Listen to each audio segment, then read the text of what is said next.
Hello friends, তোমরা সবাই কেমন আছো?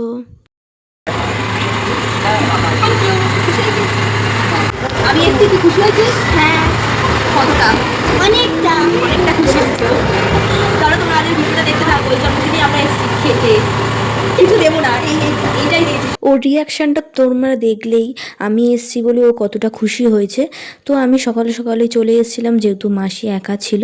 তো আমি যাওয়ার আগে থেকে কতবার যে ফোন করেছে, তুমি কখন আসছো কখন আসছো। তো আমি ফাঁকা হাতে আসবো, যার জন্য ওর জন্য একটা চকলেট নিয়ে গেছিলাম, এবং মা রাতে যাওয়ার সময় ওর জন্য একটা গিফট নিয়ে গেছিলো। তো তোমাদের গিফটটা শেয়ার করা হয়নি। তো তারপরেই দেখো সন্ধে হয়ে গেছে, সব বন্ধুবান্ধব, তারপর আশেপাশের যারা আন্টিরা ছিল তারাও চলে এসছে, এবং আমাদের ফ্যামিলি মেম্বাররাও সবাই চলে এসছে। তারপর হচ্ছে এখন কেক কাটিং হচ্ছে। তো তারপরে ও একে একে সবাইকে একটু কেক খাইয়ে দিচ্ছে। ওকে বলছিলাম যে এবারে মাকে খাওয়া।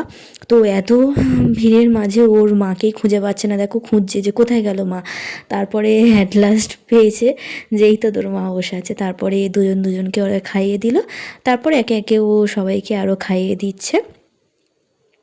আজকের দিনটা তো আমরা এভাবেই করে কাটালাম। আর তোমরা সবাইকে খুব আশীর্বাদ করো, প্রে করো যেন ও সুস্থ ভালো থাকে এবং ভালো করে পড়াশোনা করে ভালো মানুষের মতো করে মানুষ হয়। তোমরা এই আশীর্বাদ করো।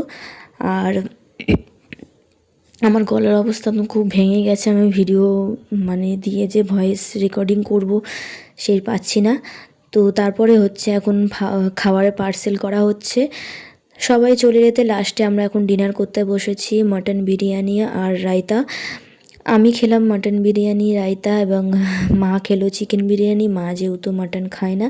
তো আজকের ভিডিওটা এখানেই শেষ করছি। ভালো লাগলে লাইক কমেন্ট শেয়ার এবং সাবস্ক্রাইব করতে ভুলো না চ্যানেলটাকে। তো চলো আজকের মতো টাটা, ফিরবো একটা নতুন ভিডিও নিয়ে।